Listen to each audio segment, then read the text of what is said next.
Assalamualaikum, selamat datang ke channel Syed Yudin Sembang. Baik, hari ini saya pertama kali nak gunakan green screen. Jom kita tengok jadi atau tidak. Jom. Hari ini saya nak buat satu video tentang pengajaran tajuk subjek Sains tahun 3, unit 7, iaitu ketumpatan. Dalam tajuk ketumpatan ni sebenarnya murid-murid akan belajar tentang objek yang timbul dan tenggelam. Dalam tajuk muka surat yang pertama sekali dalam tajuk ni ada satu gambar. Okey, anda boleh tengok gambar ni di mana ada seorang anak perempuan yang kata dengan ayah dia, "Ayah, itik mainan saya timbul lah." Jadi soalan kat bawah tu, mengapakah itik mainan itu timbul? Jadi kalau kita tanya dengan murid-murid, macam-macam jawapan ada. Ada yang kata sebab itik ni ringan, ada yang kata sebab itik ni dia plastik, sebab itik mainan, sebab ada angin, sebab ada udara, dan ada yang kata sebab dia itik. Itik memanglah timbul. Jadi ini yang kita nak belajar dalam tajuk ni. Kenapa sesuatu objek itu timbul dan kenapa sesuatu objek itu tenggelam? Ada beberapa objek yang perlu diuji untuk mengetahui sama ada objek ini timbul atau tenggelam. Cikgu-cikgu boleh bawa bahan pergi ke sekolah ataupun suruh murid-murid bawa pergi sekolah.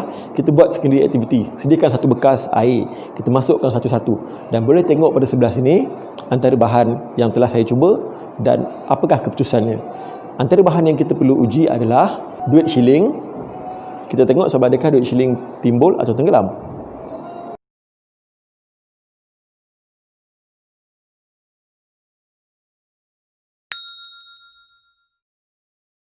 Setelah kita dapat jawapan, kita tanya pada murid, kenapa objek ini timbul atau kenapa tenggelam. Seterusnya kita cuba dengan bola pimpong.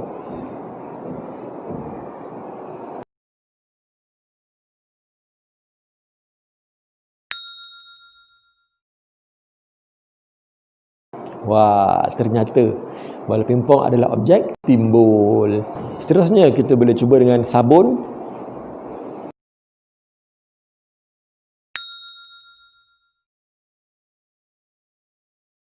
Seterusnya kita cuba dengan span.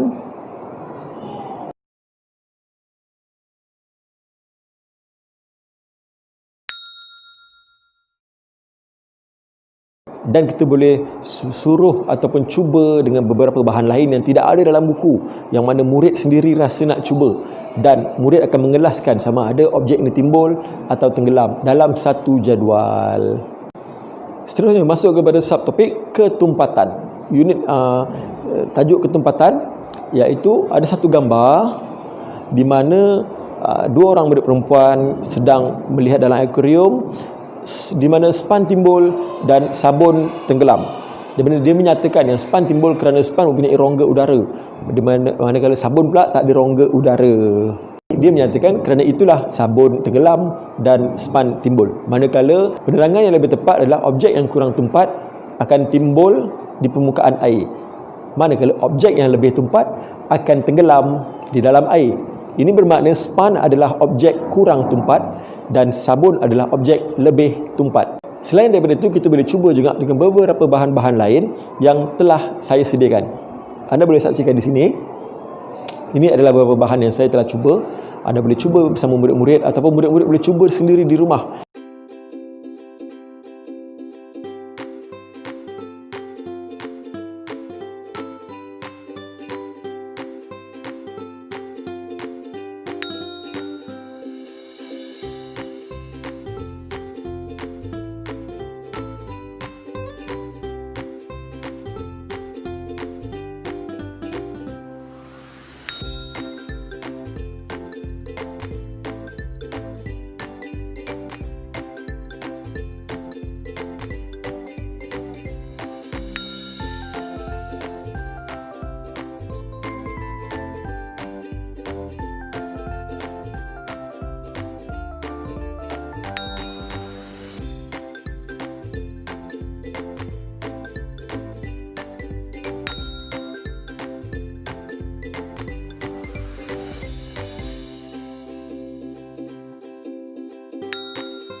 Jadi setelah anda mencuba pelbagai bahan, kelaskan yang mana timbul, yang mana tenggelam, dan tanya dengan murid, kenapa dia timbul? Kenapa ini tenggelam?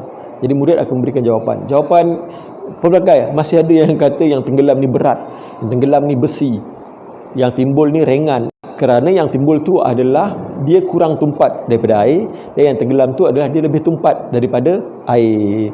Jadi perkaitan dia dengan kehidupan seharian. Kita boleh tanya murid, apa kegunaannya tajuk ketumpatan ni dalam kehidupan seharian kita? Yang mana yang pertama kita akan menggunakan dalam keselamatan di dalam air, iaitu pelampung. Kalau kita tak pandai berenang, kita akan gunakan pelampung. Kalau kita lemas ataupun sebagainya, berkecemasan dalam air, pelampung akan menjadi penyelamat. Yang mana pelampung adalah objek timbul sebab ada udara dan sebab dia kurang tumpat daripada air. Dan untuk bahagian penternakan, kita ada juga menggunakan sangka ikan. Yang mana sangka ikan digunakan dalam penternakan ikan, ada di setengah tempat yang menggunakan sangka ikan. Jadi juga boleh digunakan menggunakan konsep ketumpatan, iaitu objek timbul. Okey, itu sahaja untuk video saya kali ini. Disebabkan pertama kali saya cuba ni, insyaAllah kalau berjaya saya akan cuba lagi. Kita jumpa lagi untuk video akan datang. Jangan lupa like, share dan subscribe. Assalamualaikum. Bye-bye.